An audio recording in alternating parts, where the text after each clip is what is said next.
Trucker Dump, episode 165. On today's show, we got lots on the aftermath of California's AB5 law, broker reform, promoting women truckers, 5 things trucking schools don't teach you, concerns over Canada's ELD mandate, road closures, and what the heck is a chameleon carrier? Plus, lots more news, listener feedback, and what I'm pretty sure is the cheesiest outro I've ever done. This episode of Trucker Dump is sponsored by Porter Freight Funding. You can learn more at porterfreightfunding.com/truckerdump. Welcome to Trucker Dump, where you'll get one driver's insights and sometimes humorous views of truck driving and the trucking industry, and pretty much anything else he feels like dumping on you. This podcast is brought to you by abouttruckdriving.com. Resources to help you understand the world of truck driving through the use of stories and a pathetic attempt at humor. Hey, Trucker Dumpers, how's it going out there? You know, I haven't asked you in a while, do you mind being called Trucker Dumpers? Because someone, I don't even remember if you were the one who coined that phrase, please write in and let me know, truckerdump@gmail.com. Well, at one point, somebody called themselves a trucker dumper, and I thought, well, hey, that's pretty good. Actually, I was thinking trucker dumpsters would be better, but trucker dumpers, that's what they suggested, and well, that's what I go with. But hey, I don't want to be insulting. I don't want to call you a dumper. That's just gross. So anyway, I guess I should tell you who I am in case you're new to the show. My name is Todd McCann, and yes, I am the cheesiest podcast host alive, as anyone who listens to this podcast will tell you. Anyway, I am a 25-year trucker. I used to drive team for quite a bit with my wife of 20, almost 28 years. Call her the evil overlord lovingly, and she accepts that term because she knows it is true. So anyway, got experience with solo driving, got experience with team driving. I did most of my career, about 22 years of it as a drive-in driver, and now I am LTL and loving it, just loving it, seriously. Anyway, I'm a podcaster, obviously, and I am also the author of 2 trucking ebooks. One is called How to Find a Great Truck Driving Job, and the other is called Trucking Life, which includes a 9.25-hour audiobook included with it. You can find both of those books anywhere you buy your ebooks, or you can go to abouttruckdriving.com and get 25% off if you buy both books. That's just $14.98. Where are you going to find 2 books for $14.98? Well, probably lots of places, but just ignore what I said. So, hey, before we get into the news segment, I would actually like to mention a couple of articles that I posted on the Trucker Dump Facebook group and also the Trucker Dump Slack group because, quite frankly, they were happening right then. And these were a couple of more safety blitzes. I think one was in Pennsylvania, maybe. I don't remember now, but there were 2 of them. And, one of them was also for, what was it? God, my memory sucks. It was a warning, trying to tell people that if you see something on the side of the road, you got to scoot over for it, especially emergency vehicles. So that's what that was. Anyway, I just had to post those because they were happening this week as of the last week. But I'm releasing this on a Saturday. It happened last week. So anyway, they weren't relevant by the time the podcast came out. So I put them on the Trucker Dump Slack group and the Trucker Dump Facebook page and, the Trucker Dump group Facebook page is what I did. So if you would like to stay up to date with that and meet a bunch of cool people, head on over to one of those. There's a link in the show notes to both of those, to join both of those groups. Show notes will be found in your podcast app if you're using one, or you can go to abouttruckdriving.com and search for Trucker Dump 165 or TD165. That'll bring up the show notes for this episode. Also in those show notes, in case you're not aware, is all of the links for today's stories that I will be talking about. Speaking of stories that I've talked about, And I believe it was the last episode I talked about a road closure that was happening in Louisville. It's just south of, just as soon as you cross the bridge from Indiana into Louisville, there was going to be a bridge closure. And I actually ran into that just about 9:15, and I was expecting bad stuff. I did remember. I didn't ignore my own advice. I did remember, but I checked Google and it showed that it was flowing pretty good through there. It showed a little reroute through town, but actually the reroute was much, much easier than that. It just had me basically get off on a little bypass and jump right back on the interstate. There was no slowing down or anything. So for now, that was going smoothly. Again, I think that one was going on for a couple of weeks, if memory serves. But just beware of that still going on down there in Louisville. And I think that thing with the Birmingham, the World Games is still going on with the hazmat down there on 2059. So be aware of that one too. Anyway, check out the last couple of episodes for all the information on that. If you have not, if you don't remember what's going on there, because obviously I don't remember what's going on there. I remember it's going. I just don't remember when it's going. So anyway, enough about that. Hey, I did want to mention that I went back and listened to some of the episodes, especially the last episode, 164, and I noticed that I heard all kinds of zooming, and it sounded like I was right outside the Indianapolis, Speedway, but, well, actually it wasn't Indianapolis, and I wasn't far from the Speedway, but it was just a road that I was near the hotel, and there was cars zooming by, and trucks and, fast cars and whatever was going by, probably some motorcycles and making all kinds of noise. And I heard it in my headphones, but I didn't figure that you would be able to hear it, but you could. But you know what? That is the consequence of doing this. I'm trying to make this all easier. I'm trying not to be so stinking anal about my audio. I mean, for Pete's sake, I recorded this podcast for 7 years inside the cab of my semi, which surprisingly is a good place to record a podcast. Who knew? As long as you can keep the outside sounds out, and turn off the truck, that's a pretty good little sound booth back in there with that curtain and everything and all those padded walls. Imagine that. I need to be in padded walls to excel. Who knew? But anyway, I just wanted to let you know that I knew about those sounds. You may not even hear them cruising down the road, with your loud truck. So anyway, I'm just going to try not to apologize for this stuff in the future, but just so you know, I'm still really anal about it and I hear everything. But hey, I'm trying to chill. So anyway, I guess with that, let's just get on with the news. I'll give you one guess what we're starting with. Well, hopefully here is the only recall we will have in this episode, but I really don't think this is going to affect very many of you. And that is because it is from Autocar, which, they do make trucks, but you don't see them very often. But apparently there is 601 trucks, models year 2022 and 2023, Legend, Expediter, and X-Spotter trucks that are equipped with RH Shepherd steering gears that were recalled. Apparently, those steering gears may have been assembled incorrectly, which can cause the gear to fracture. Doesn't look like there is a remedy to this problem yet, but owners will be notified. Probably says they'll be notified by mail around August 29th. So for now, you can call this number here.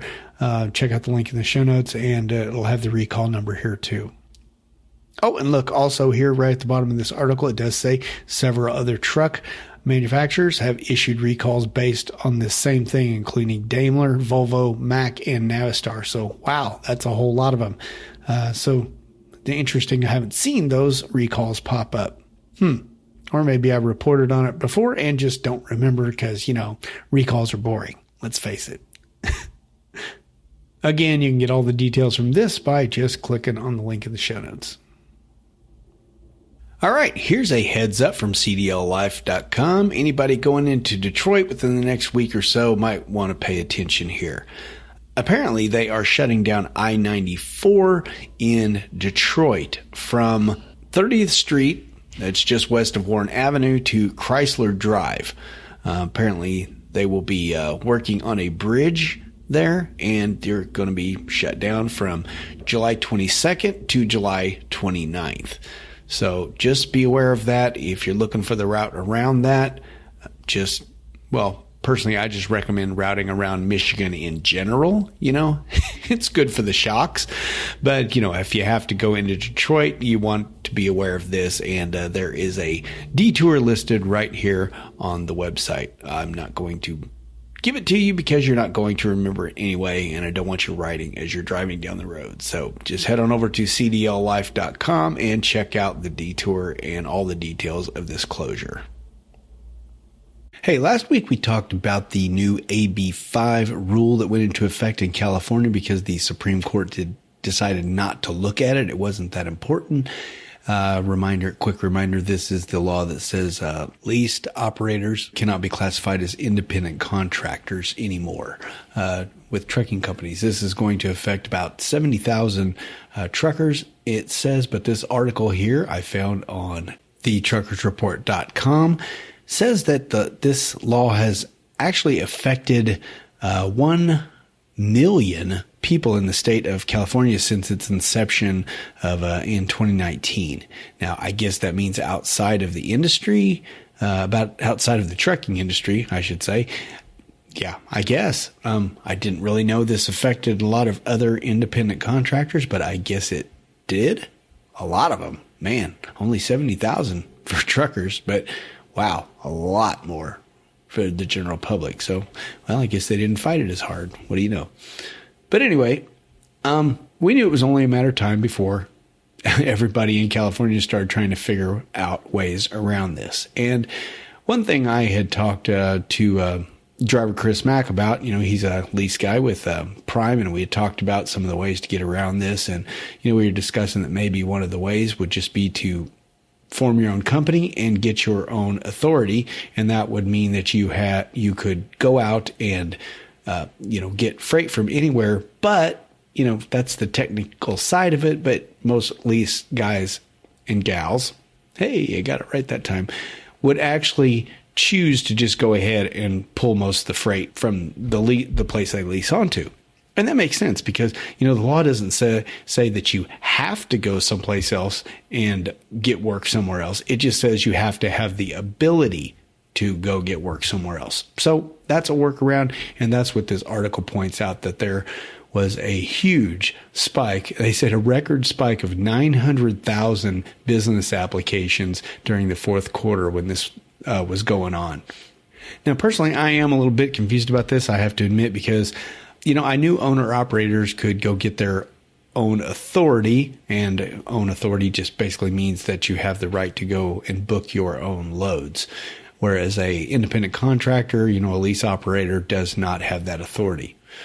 So, but the thing is I thought most lease operators probably had their own business, like they were either a corporation or an LLC, but I guess that's not necessary, which I'm a little confused about that. So if that is the case, tell me, if you are a leased driver to someone, do you own your own business or are you just leased? I thought I thought you had to do both. Maybe I'm wrong about that. Now, they also talk about in here how there's another way they're considering fighting this, and I don't really understand it. So I'm going to read this paragraph to you, and you explain it to me if you understand. Shoot me off an explanation to truckerdump@gmail.com. Anyway, it reads, and I quote, "Another route would be for independent contractors to essentially negotiate an employment contract that checks all the state's boxes but leaves the relationship intact. Although not the freedom owner-operators prefer, an employment contract could set a mileage rate consistent with other occupations.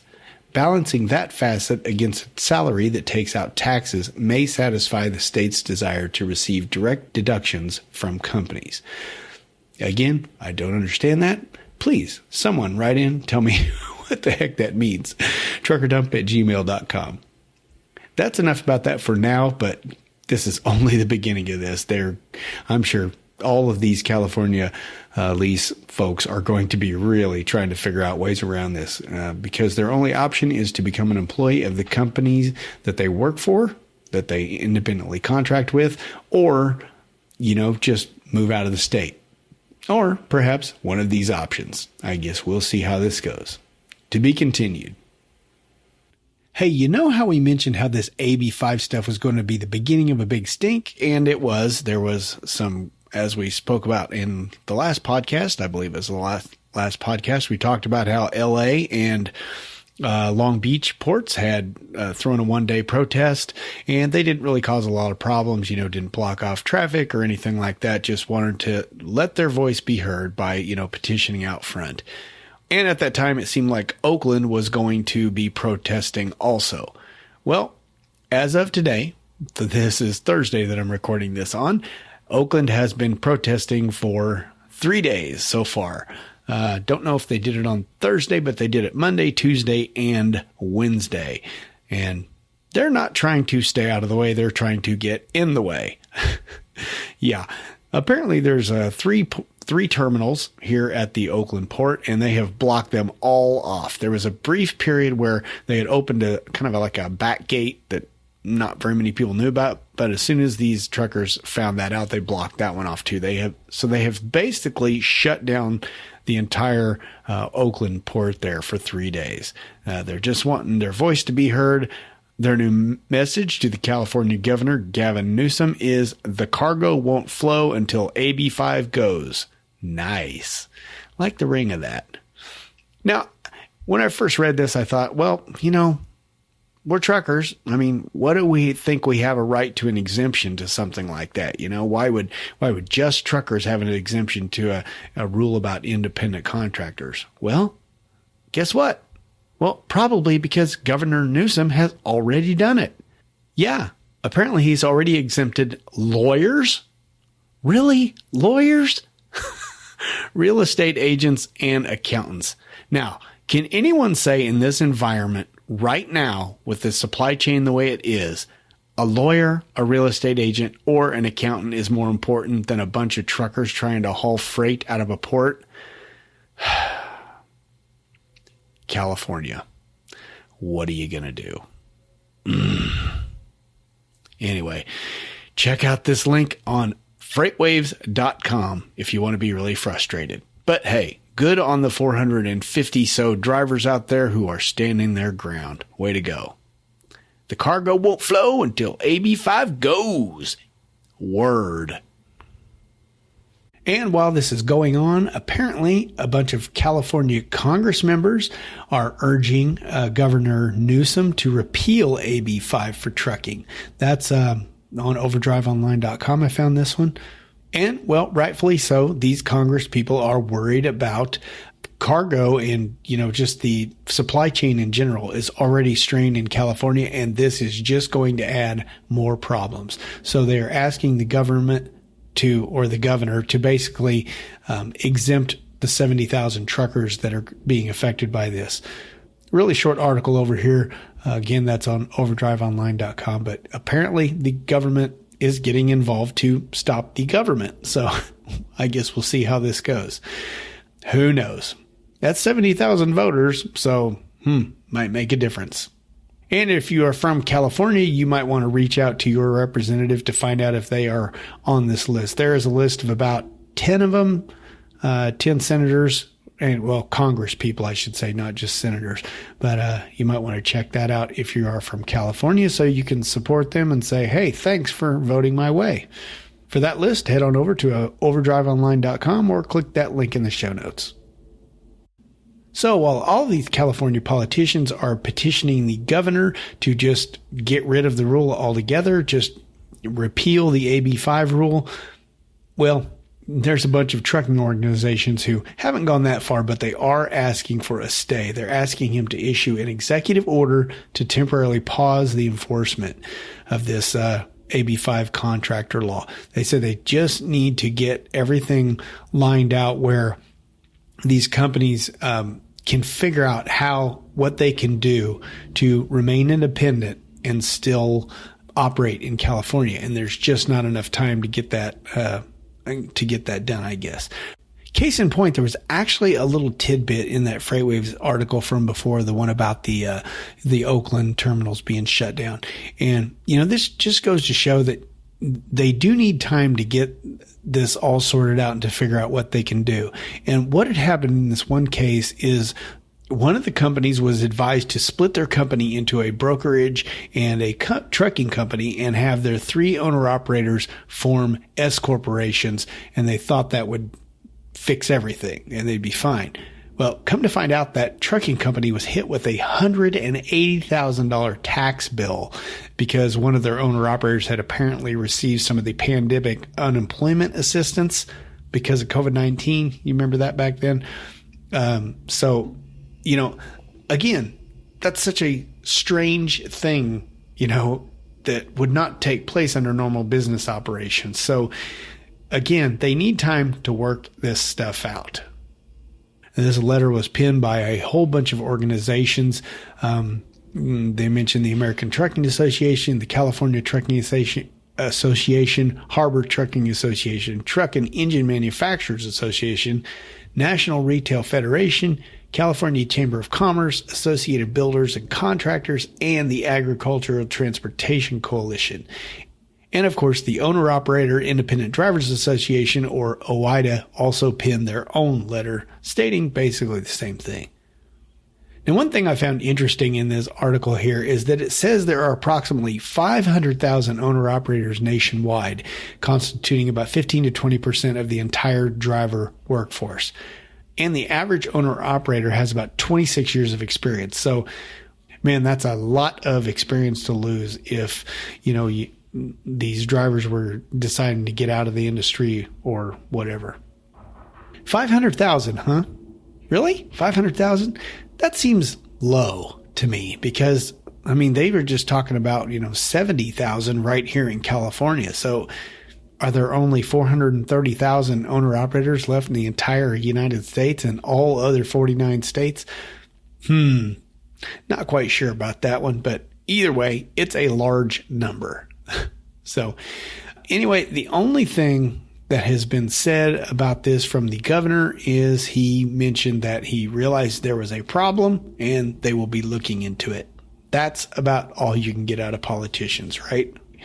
So if you are interested in this, you're a California owner-operator, especially, you should be interested in this, I would think.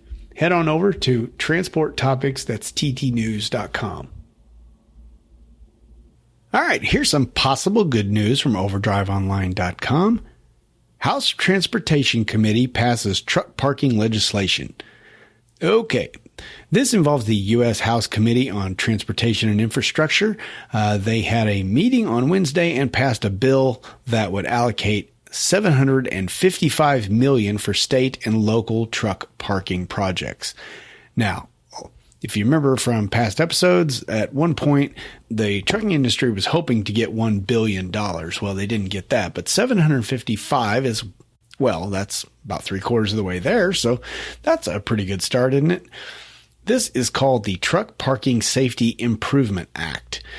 This would be a program where the states compete to get this money over a 4-year period to start new truck parking projects, including, expanding current lots and building new ones, enhancements like lighting and restrooms and security and stuff like that. Well, those last ones are important, lighting, restrooms, and security. Really what we need is just quantity, right? Just plenty of lots and lots and lots of truck parking because, not good to be parking willy-nilly wherever you can find a spot. But don't go and get too excited about this yet. This is just the first stages of a law. It's just a bill, and it again came from just a little committee within the House. So the House has to actually pass it, and then it has to go on to the Senate, and they have to pass it, and then it has to get through President Biden. Although I can't imagine why he wouldn't sign it at that point. I mean, seems like he's signed pretty much everything they put in front of his face since day one in office. Especially those first few days. But enough about that. Don't go there, Todd. You can find all the details on this one at overdriveonline.com, or you can just wait until I give you the next update. Take your pick. Okay, so this next one is on freightwaves.com. You know how we've been talking a lot about truck speed limiters and how the government is trying to get it pushed through, right? And, well, I'm not going to go into all the details here. I just found something really interesting in this article, and I wanted to share it with you. But, basically the gist of this is they're saying, the faster that trucks go, the worse, the more dangerous they are. And they say there's evidence to, all the safety advocates, all the different safety groups say there's evidence to support this. And, well, maybe there is, but the FMCSA has their own evidence, and it's right here in this article. And it doesn't exactly prove out what they're saying. So what this is a little chart. You want to go check this one out, link in the show notes. Now, keep in mind, they're talking about limiting speeds to 60, 65, or 68, possibly even 70 if you have certain safety equipment like automatic emergency braking. And again, they're trying to say that, 60 mile an hour will be better than if you're going 85 mile an hour. Well, here is the facts from the FMCSA themselves. They did a study of fatal crashes involving large trucks back in 2019, and they just recently updated it for 2021. And apparently, during the time frame that they checked, there was 4,479 accidents, fatal crashes involving large trucks. And guess what the speed was for the lowest amount of those crashes? 80 to 85 mile an hour. Only 24 of those were going that fast. That's 0.5%. But guess what the largest percentage is? 50 to 55 mile an hour. 33.3% of those accidents, 50 to 55. What's the next? 60 to 65 at 20%. And the next? 70 to 75, 19.2%. So that little range right in there where they're, saying all these accidents happen. Now, granted, I will acknowledge that most trucks go between, 50 and 75. So that's probably part of it.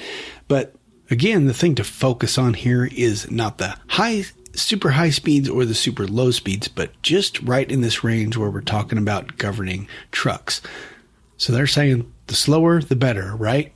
Well, not according to this. Again, 50 to 55 is the worst. 60 to 65 is next worst. And then 70 to 75 is the next worst. So according to these numbers, it's actually safer, less fatalities when a truck is going 70 than when they're going 55. Numbers don't lie. Anyway, if you're interested in this, I don't know, I would consider taking a snippet of this little graph just so you can, show anybody these numbers if they have any doubts on that one. But anyway, if you're interested in this, head on over to freightwaves.com or just click the link there in the show notes. Take that little snippet and tell somebody that they're wrong. That's always fun, right? And people love it when you do that. Hey, you remember a while back we were talking about Women in Trucking? That is the organization that promotes women in the industry, tries to figure out ways that they can get more women involved in the industry and all that kind of good stuff. Well, I hope you remember him because I interviewed Ellen Voya, who is from that organization, back on episode 141. I'll put a link in the show notes to that. And that's a great organization, like I said, really promoting women in trucking, which is where they get their name, Women in Trucking, right? Well, now the American Trucking Association, the ATA, is getting in on the action. They have launched a new program called Women in Motion. Basically the same thing. They're going to encourage more women to consider career in trucking. They're going to address important issues, that impact women, all that kind of stuff. Basically what Women in Trucking has been doing for a long time, but ATA is a big organization that has lots and lots of money behind it. Basically, all of the big fleets are members of the American Trucking Association. So we'll see. Anything that can help women in this man-dominated industry is great.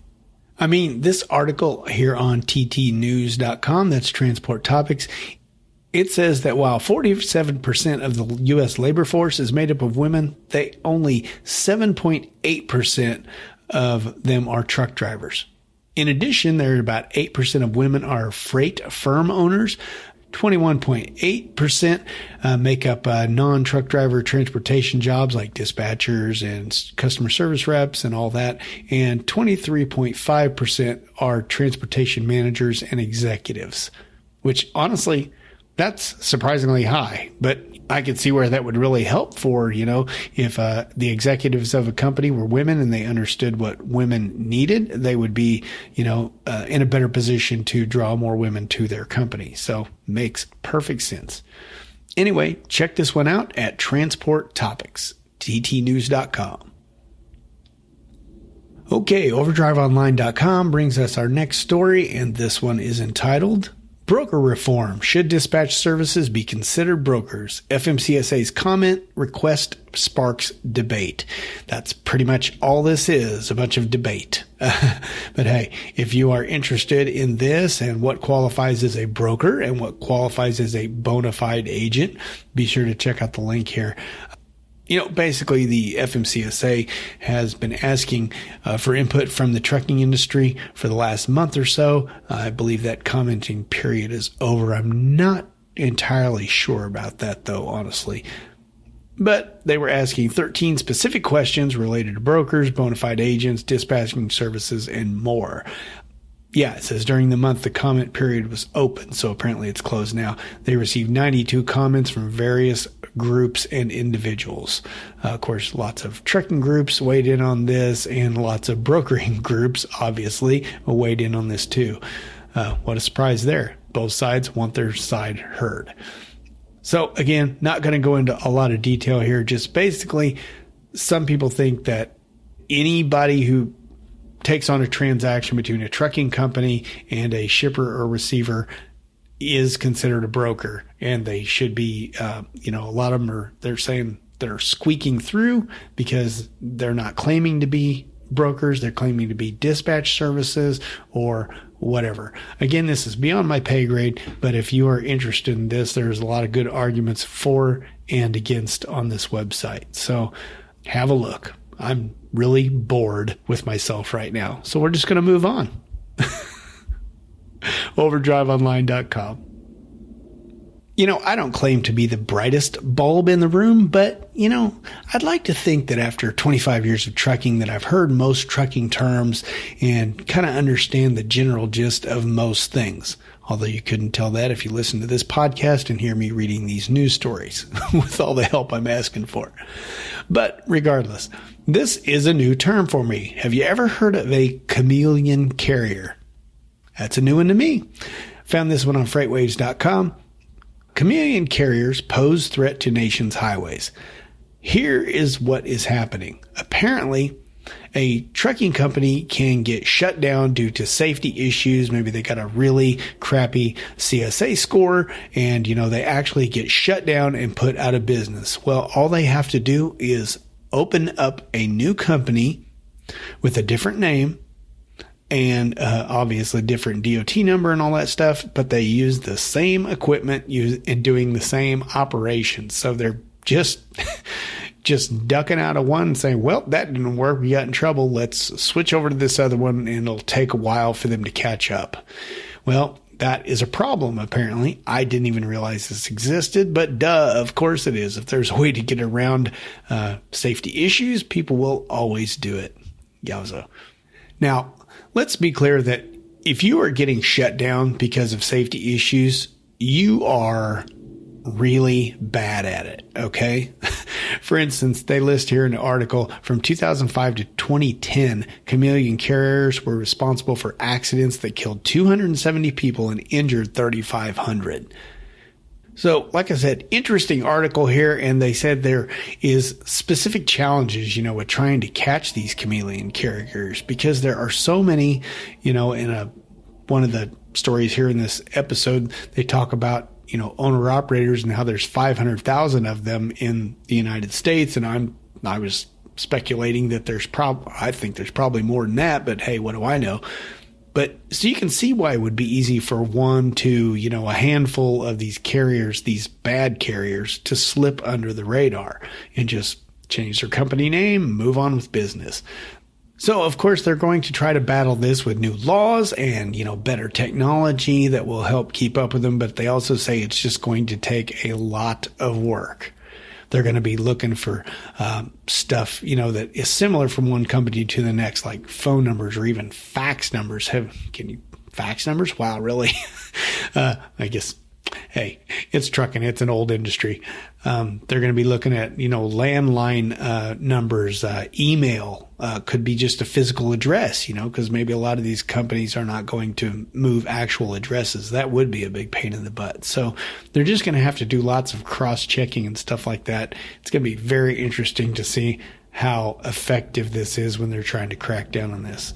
Doesn't really say how long they've been trying to crack down on it, but apparently it's a bigger problem than I ever knew existed. So, have you ever heard of a chameleon carrier? They also are called reincarnated carriers sometimes, which, again, I haven't heard that term either.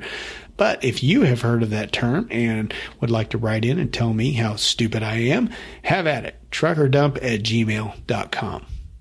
Even better if you've had anything to do with a chameleon carrier. Maybe you've been caught up in it somehow and you knew this happened and maybe you stuck with the company. Shame on you, you naughty little trucker. All right. Like I said, all of the details on this one is at freightwaves.com. All right, let's let freightwaves.com take us up to Canada, eh? This one is called Trucking Association Raises Concerns Over Canada's ELD Mandate. Subtitle, Private Motor Truck Council of Canada supports the ELD deadline but questions unanswered details. And what are those details? Well, Canada's ELD mandate went into effect in June of 2021. They were going to start enforcing it on June 12th, but that has been delayed until January of 2023. I think we talked about that in an episode or two ago. But there are a couple of big issues that are still outstanding up there. And they just feel that before they try to implement this, they are going to, have to get these things straightened out. Now, I will go ahead and spoil this article for you that Canada says they are on top of both of these issues and they will be taken care of by the time the mandate rolls around. Well, we'll see about that. Governments aren't exactly known for their, adherence to timelines, are they? Unless it means getting money out of us, I guess. So, hey, maybe they will. But anyway, the first big issue is apparently there is no security protection for your records. For instance, when a officer asks for your logging information and, right now the only way to do that is to send that over Bluetooth or a USB cord, basically. And they want to have some kind of encrypted, way to send that. And apparently that is already in the works. And, Transport Canada, which is the Canadian federal department responsible for all this, they are working on this and said that will be ready to go. The other issue is ferries, which we don't have a big problem with down here in the United States. And apparently right now there is an exemption if your truck is on a ferry. And some of these ferry rides can last over 5 hours. Who knew? And they're just trying to figure out, I guess there was a rule. I don't really think it explains the rule in here, but that's irrelevant. But under paper logs, this rule was defined and it has not been figured into the ELDs. So the ELDs don't have any way to log anything as ferry time. But again, the government says they are aware of the problem and they are working on it. This one should be less hard to implement, I would think. The other is a security, encryption and all that stuff. But this one should just be, like an update on the ELD device. We will see how that goes. To be continued. Freightwaves.com. No business can be successful without cash flow. And that's never been more apparent than when you go to the diesel pump nowadays. Yowza, ouchie mama. That's why there may never be a better time to check out Porter Freight Funding. You can learn more at porterfreightfunding.com/truckerdump. Or you can call them at 205-397-0934. And of course, there's links in the show notes. So what does Porter Freight Funding do? Well, they've got brokering services, dispatching, fuel cards, insurance, and compliance, to name a few, but their biggest thing is they are a factoring company, and that means when you're having trouble getting money from a customer, Porter Freight Funding is here to bail you out. Once you've set up an account, or you already have an account set up, hopefully, it's a simple 3-step process. Drop off your load, submit your paperwork to Porter Freight Funding, and get paid within 24 hours. And there's no minimums either. You can use Porter Freight Funding for just your problem accounts, or you can use them for all of your collections. So hey, please check out Porter Freight Funding and find out how they can help your business. Again, you can find them at porterfreightfunding.com/truckerdump, truckerdump's all one word, or give them a call at 205-397-0934. Thanks. And thanks to Porter Freight Funding for sponsoring this episode of Trucker Dump. Okay, here's an odd source for you. This is actually a trucking company. Now, I don't promote trucking companies, any particular one on this podcast, because I feel like, hey, if I haven't worked for you, it is something I'm not really going to put, try to endorse, basically. And so that's why you never hear any trucking advertisements on here, for jobs. So anyway, but I did find this one on roadlegends.com, and Road Legends is the name of a trucking company, but I found the article really cool. 5 things truck driver training schools don't teach and what to do about it. Yeah, now these are all things that, as you go through truck driving school, you think nobody ever thinks they're quite prepared for it, right? Well, yeah, nobody ever is prepared for it. Even if you think you are, you aren't. But anyway, these are some of these things I've thought of before, and some of them are not. For instance, number 1, they say, is proper load securement. Yeah, they don't teach any of that in school, not that I remember. Not how to use load bars, not how to, nail down pallets to the floor, or, block and brace steel coils sitting on a flatbed, using, chains or straps or any of that for flatbedding. None of that stuff. They don't cover any of it. I guess they just assume you're going to, it's going to, your first company that you drive for is going to teach you those things.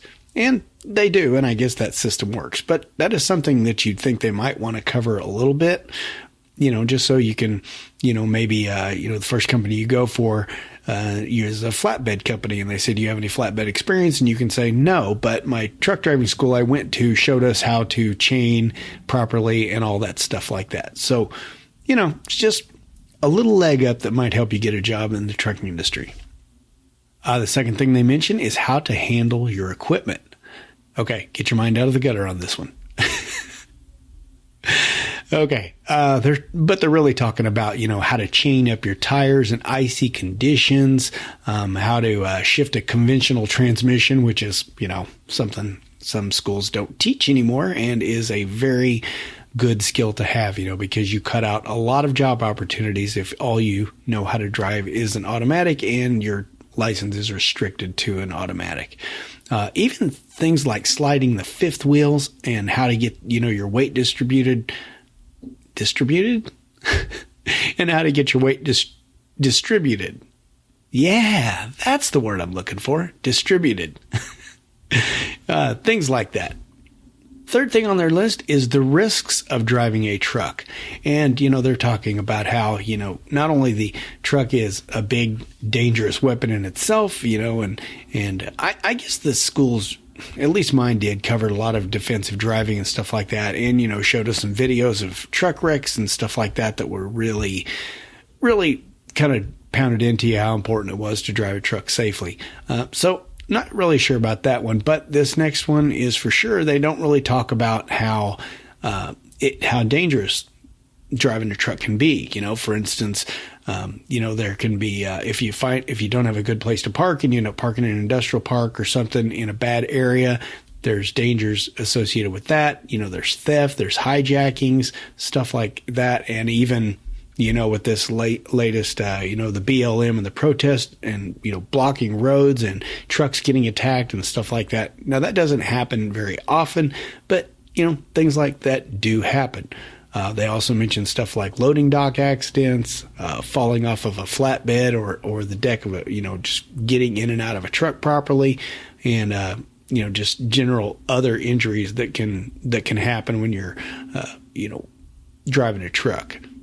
And one thing they don't mention here, but I've talked about before, is just the risks of driving a truck for your health. It's bad for your back if you don't watch what you're doing. It's drivers have all kinds of health problems because of the way they eat. Typically a driver has a lower life expectancy, and once they retire, they have really, there's, I think more than a lot. Well, I don't think, I know because I've read it, that a lot of truckers, don't have a very big gap between the time they retire and the time they pass on.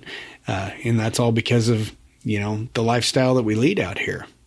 And of course, schools also don't talk about how this will affect your life. Your life with your friends is just going to dry up completely unless you've got a, Monday through Friday, home every day kind of a trucking job. But if you're out on the road for weeks at a time, your friends are just going to go by the wayside. They're just going to move on. That's the way it works.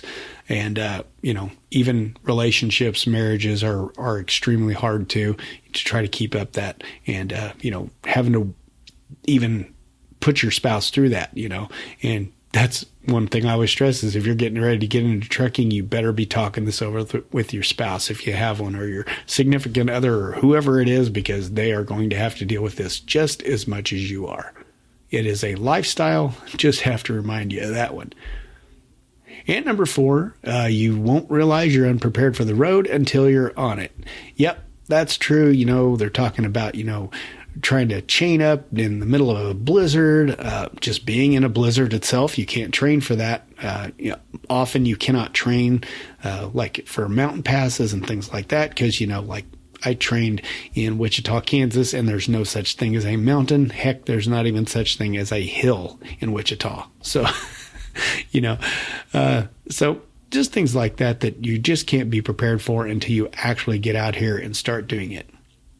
And number 5 is one that I have been behind forever. You won't learn to stand up for yourself. Now, I talked about this a lot in the training chapter of my book, Trucking Life. Again, go to abouttruckdriving.com for information on the ebook combo pack, or go to Amazon, iBooks, wherever you get your ebooks for that one. More self-promotion. What do you know? But, they talk about things, and I've talked about this in my book, like I said, the fact that, if you're tired or you're not feeling well, you need to speak up for yourself and not think that you're going to be belittled or the trainer is going to think less of you because you're not, powering through the nighttime driving like he does, Well, your trainer has been doing this probably for a long time. Well, unless you work for one of those really large companies that get you to train after 3 months. Don't work for those companies, by the way. But if your trainer has any experience at all, they've been doing this for a while. They have the stamina to drive long periods of time. You do not as a new driver. Also your trainer might push you to drive by yourself because they're getting paid by the mile, and so they're getting double pay if they can get you into a team situation quicker, and you don't want to be in that position. You need to learn to stand up for yourself. Driving in bad weather conditions is one. One thing they don't mention here is sexual harassment. If you're a male or female and you're being sexually harassed by your trainer, that needs to not happen, and that needs to be reported to your company immediately. And often I've talked to lots of drivers who have had this happen to them during their training. It's always ladies pretty much, because men are pigs. That's the way it works. But this should never happen. And often these women won't speak up for themselves because they feel like if they do, their employer is going to think they're going to be a problem. And that, tough. If your company thinks that, you don't want to work for them anyway. Okay? Let's just leave it with that. And I keep talking about trainers here, but really, this goes for anybody, a dispatcher or just another random trucker who's trying to make you feel like you're a wuss if you're not going to move forward or do something that they think you should be able to do. Tell them to stuff it and stick up for yourself. Don't put yourself in a situation where you're doing something that you're not comfortable doing. So, of course, Road Legends also said, well, what are you going to do about this? Well, their first option is, of course, choosing the right trucking company. And in their opinion, Road Legends is that company. You can go over here and check them out and make that decision for yourself. There is a link in the show notes to this article, by the way, and you can look what they're all about and consider them. And the second thing is one of the most important things I think you can do out here as a new driver, and that is to find yourself a mentor. Yeah. Now, they suggest looking in truck stops or docks or going to forums. Well, I can tell you, I don't know if I would look on truck stops, just pick up a random person at a truck stop. That seems dangerous. You never know if that person's super annoying or what, Docks, I don't know. Forums, well, people are mean in forums. You know what I'm going to suggest, of course, right? The Trucker Dump Slack group and the Trucker Dump Facebook page.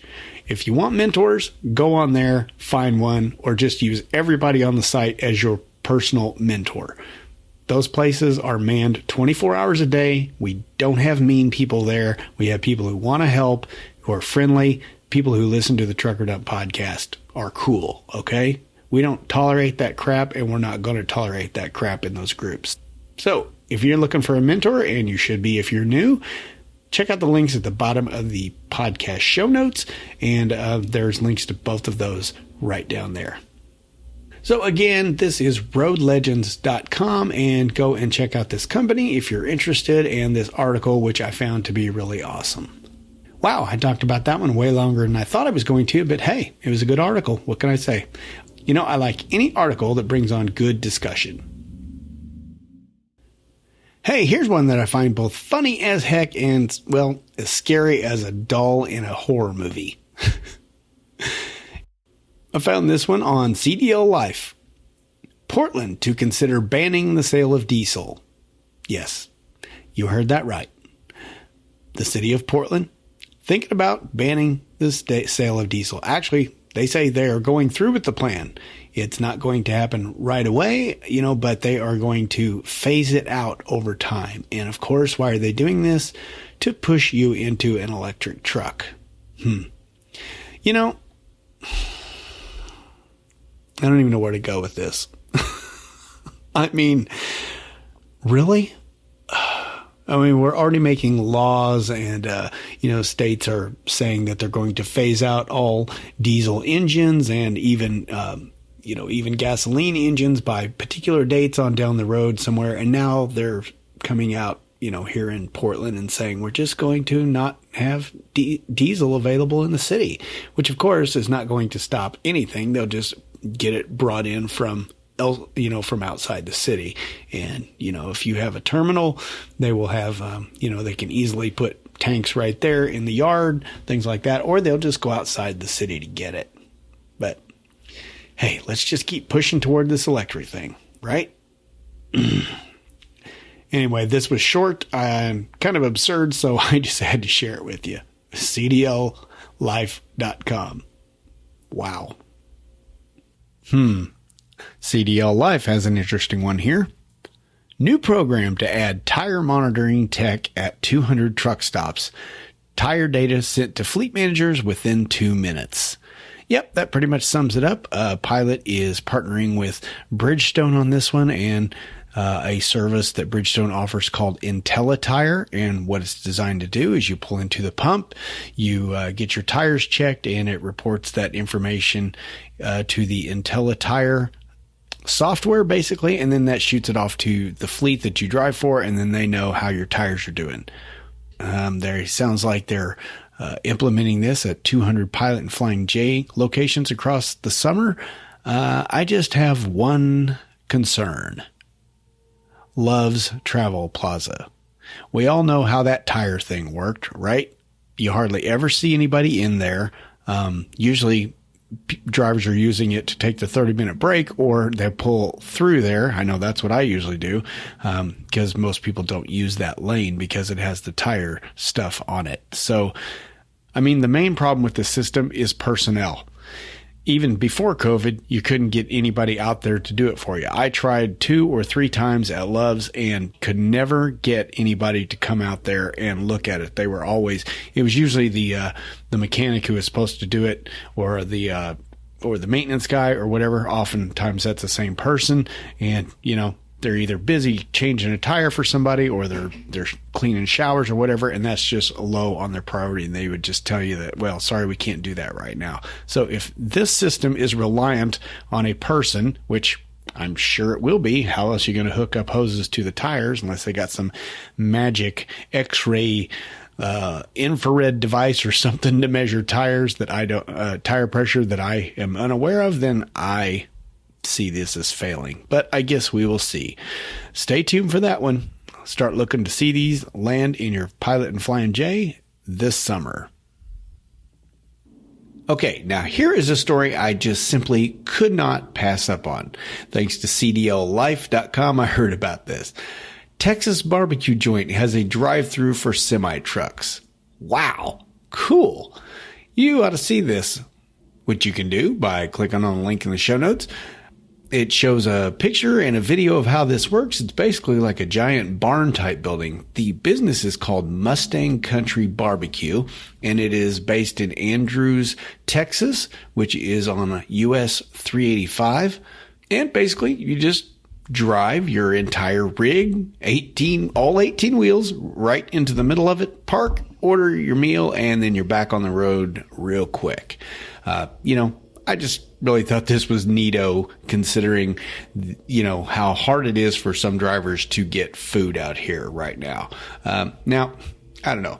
Maybe I'm a bit off on this because, most of you are driving during the day. Many of you, I should say, are driving during the day, and there's probably plenty of places open for you. But I am a night driver, and it is next to impossible to find anything open, except for, getting something off the roller grill. And, now I'm sure this, I'm sure this barbecue is not open in the middle of the night, but still, I just thought it was a neat story that they are accommodating trucks. I always love to see this. I remember a long time ago, the evil overlord and I were amazed. It was a McDonald's out in the middle of nowhere. If I had to remember, if someone put a gun in my head, I'd say it was in Minnesota, but I'm not sure about this. If you've heard about this McDonald's with a truck drive-through, actually, I think it had 2 truck drive-throughs, which basically were these really wide turns around the McDonald's, and you went up there and you ordered, and someone would come out and walk up this little stairway and stand on the platform and hand you your food. And it was really neat, and we just had to go through there when we saw that. I don't even know if we were hungry, but you still have to go through something like that when you see it. Just kind of neat. And hey, like I said, if you remember where that McDonald's is that I'm talking about, or maybe it's not even there anymore, I don't know. But if it is and you know where that is, give me a shout out, truckerdump@gmail.com, and I will announce that on the next show, or whenever you get around to listening to this episode and get that email to me. Again, you can find this one on cdllife.com. Check out the video. Really cool. And of course, be sure to support Mustang Country Barbecue if you get on US 385 in Texas, Andrews, Texas. That is actually north of Odessa, Texas, which Odessa is on I-20. So if you're ever out in that neck of the woods, please support somebody who is out there doing, trying to support truckers. Okay? Cool. Hey, this next one here on CDLLife.com took me by surprise, although it shouldn't have because I've driven past it a billion times. It's just one of my regular routes going up I-39 in Illinois. And what are we talking about here? Well, what else but a brand new Love's truck stop. Yes, this one is on I-39 at exit 111 in Monroe Center, Illinois. Apparently, it's got 70 truck parking spaces. It's got a Godfather's Pizza and a Subway, 7 diesel bays, 6 showers, laundry facilities, cat scale, and, of course, their ever-popular dog park. Apparently, this is the 32nd Love's location in Illinois, and you know what? In honor of that, we're going to start a new little game. Every time I announce a new Love's being opened, everyone drinks. Okay, maybe not the best idea as truckers. Let's scrap that whole idea. Forget I said anything. So I've pretty much told you everything there is to know about this new Loves, but if you are interested in checking out this article, head on over to cdllife.com where they've always got something good going on. All right, here's a really quick one from Transport Topics at ttnews.com. Travel Centers of America hosts St. Christopher Truckers Relief Campaign. Now, if you haven't heard of the St. Christopher's Truckers Relief Fund, it basically helps over-the-road drivers and their families who are out of work due to injury or illness. You know, sometimes it's just really hard to make ends meet when you're not working, and that's what this St. Christopher's Truckers Relief Fund helps with. So here is the skinny. This campaign is running from July 1st to September 1st, and you can donate to this charity by just rounding up your purchase. It'll be, you know, if you go in there and you use your debit card or whatever, you know, it'll ask you if you want to round up, and you can say yes. And all those pennies or dimes or whatever will go to the St. Christopher Truckers Relief Fund. So help out a good cause, stop at a TA, and round up. So big shout out to Travel Centers of America for promoting this Roundup campaign. I guess they've been doing something with the St. Christopher's Truckers Relief Fund since 2010. So good on you, TA. Oh, you can also go to Petro since TA owns Petro, or vice versa. How is it? I think TA owns Petra. Petra is a Christian rock band from the 80s and the 90s. Great band, by the way. Check them out. Transport Topics, ttnews.com. Although you want to go elsewhere if you're looking for Petra, the band. Well, I believe that is going to do it for the news for today. Hey, if you are interested in a topic that I never cover on here, please let me know. truckerdump@gmail.com. There is lots of stuff about the economy. There's stuff about spot rates and fuel prices and all this stuff. And I honestly am just not interested in that stuff. This is my show, so I just kind of talk about the things that interest me. But if you are interested in that, please let me know. And, if there's enough people who want that kind of information, I will be happy to provide it so you don't have to go look it up for yourself, you lazy person. No, seriously. I want to have a show that is good for everyone. It's hard to do that, by the way. Different people like different things. But, if you have a preference, please let me know. I won't always act on it, but I don't know if you like something if you don't tell me. Again, that is truckerdump@gmail.com. So, hey, no Trucker Grub segment this week, but we had somebody who tried. So we'll start off with that in the listener feedback segment.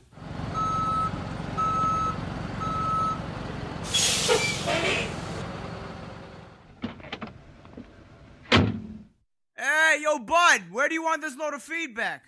Hey, what's the best thing about that listener feedback thing I just mentioned? It's an audio comment. I can't believe I forgot to mention that. So let's hear from, let's let him tell you.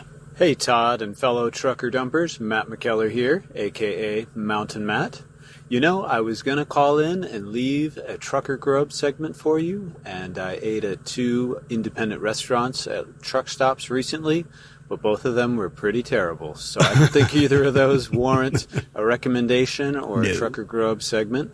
Maybe you should have a segment called Trucker Gross or something like that, where we warn people where not to eat. I got one in Florida and one in Georgia for you. That's great. Anyway, so I guess I'll just make this a general feedback sort of message. Just a big thank you. I'm enjoying the new weekly format. It does keep the news fresh and relevant, and it makes me feel more connected to, the group and all of that. Cool. You can only do what you can do, but so far, digging the weekly format. Also appreciate your books. Both of them have been helpful to me as before I began and as I continue my trucking career. And a big shout out to you and everybody for the Slack group. It's really a nice group. I ask a fair amount of questions in there, being pretty new to trucking, and always get helpful information back, and people joke around about some things. And it's one of those rare things, a space on the internet where people are not mean and nasty. So it's awesome. Keep up the good work. I appreciate it. Talk to you soon. Oh, man, that's just awesome, Matt. Appreciate it. Man. Well, I was just talking about the Trucker Dump Slack group, and, we have some evidence, Mountain Matt has been a part of that group for a little while now, but yeah, he asks questions, and we just love it when he does, because, some of us old jaded people just forget what, younger drivers, well, not younger drivers, I should say newer drivers are dealing with. And it's great when we're reminded of, hey, yeah, I remember having that problem, and here's how to solve it. So again, that's the Trucker Dump Slack group. Just email me at truckerdump@gmail.com and ask for an invitation to that, and we'll get it sent right out to you. And as I mentioned last week, we have more people who requested to be in the Trucker Dump Slack group. Let's start out with Nathan Jessup, who just simply wrote, Todd, can I get an invitation to the Slack group? Sure can, Nathan. Your invite has been sent. Also, we hear from Brandon Ruyten. Sorry, Brandon. Ruyten. Come on, give me a break, folks. That's not an easy one to pronounce. That's not Smith or Brown or anything like that. Come on.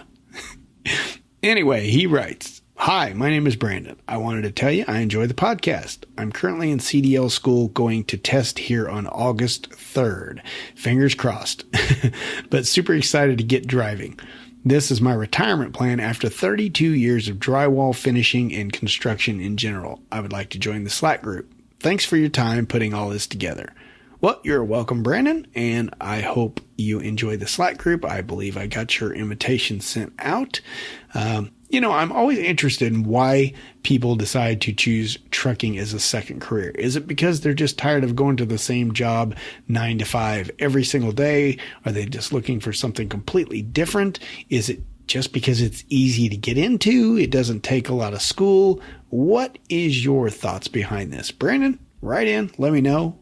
Or better yet, just tell us in the Trucker Dump Slack group and I'll take it and read it verbatim right out of there.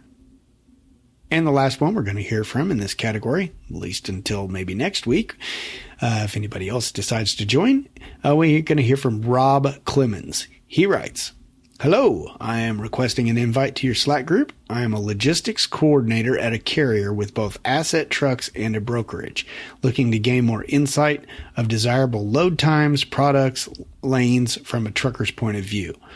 Well, I got to say, Rob, that's an interesting take. Usually the people who join the Truck Dump Slack group are truckers, but there's nothing saying you can't be something related to the trucking industry. Heck, you don't even have to be related to the trucking industry. You could just get in there and be an accountant and just want to ask questions or just listen in and see what that's all about.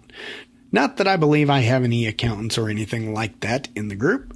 I believe I would know if I did, and I honestly can't imagine why they would have any interest in the Trucker Dump podcast or the Trucker Dump Slack group.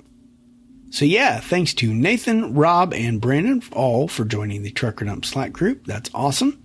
If you're interested in that, again, truckerdump@gmail.com.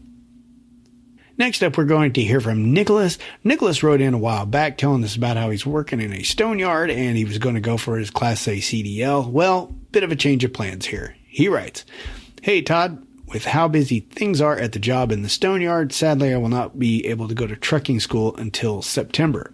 But I praise God for where he has me and practice often with the game, American Trucker Simulator. Never played that before. I drive for a living, so, I'll pass. But have fun with that there, Nicholas. He says, keep on trucking, and hopefully soon I'll be joining you on the road flatbedding rocks. I guess you could say I'll be rolling stoned. Oh, brother, Nick. I'm cheesy, so you knew I was going to love that, didn't you, Nick? Rolling stoned. Wow. Thanks for writing in, Nick. And I'm sure you'll get to trucking school, and as soon as you do, let us know. And lastly, we're going to hear from a gentleman whose name I cannot pronounce. I did ask him, but I haven't had a reply back yet, so that's what you get when you don't respond to me quickly. You know, even though I don't ever respond to anyone quickly, you know, I expect it of you.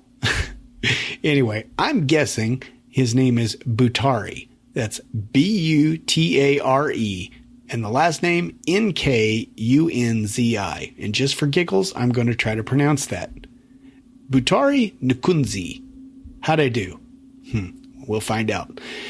Now, what's his name here is responding to my question of whether you fast forward through, parts of stories that you don't like, things like that, if you use the chapter buttons, that kind of thing. He writes, "Love your content, man. Never had to fast forward, skip, nothing like that. Just enjoy listening to the great trucking news, content, and knowledge. Salute." Oh, well, he signed this Emery. That would have been a lot easier. But anyway, Butare is apparently the name of his trucking company, Butare Trucking Incorporated. Now, sorry if I'm still pronouncing that wrong, but hey, next time you'll get back to me, right?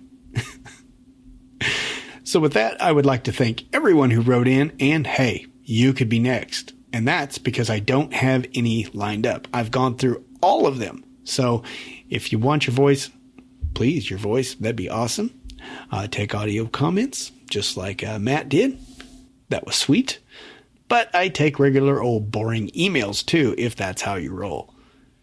And if you don't have it etched in your brain yet, that's truckerdump@gmail.com. You know, I'd hope as many times as I say that in an episode that you'd have it drilled in by now, but you never know. And of course, if you want to open up your email app immediately, all you have to do is tap the link in the show notes and it should open up your email app with the address already in there. So with that, I guess wait. I forgot I actually still have one more email to respond to, but that is Driver Dave's, and that is about that sleep book, which I still have not had a chance to read the summarized version of that. Again, I thought that was an audio book that I had borrowed from the library, but it was not. It was a reading, and well, I'm reading challenged. So anyway, let's say we get out of here and just wrap this one up. I think it's going to be a fairly long one again for being a weekly podcast. Who knew? Let's boot scoot boogie on out of here.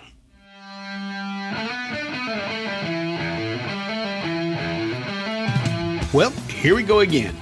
Yep, this is my weekly struggle to find something unique to say to precisely fill this 51-second outro spot.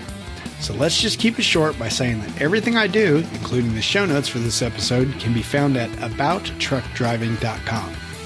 Now, I'll sign off by saying, thanks for listening, and stay out of my way. And the rest of the time, I'm just going to play air guitar and sing along. Enjoy! Hey,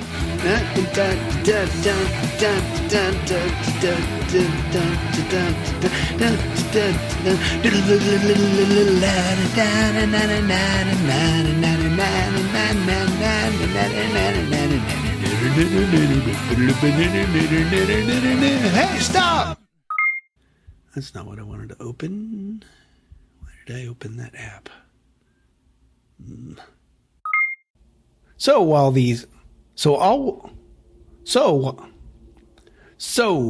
all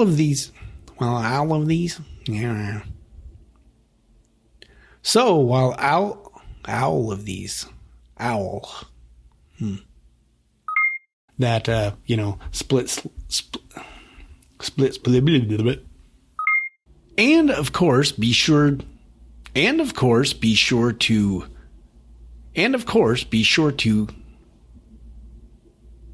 what? You know, we've been talking a lot about speed limiters and how the government is wanting to, put truck speed,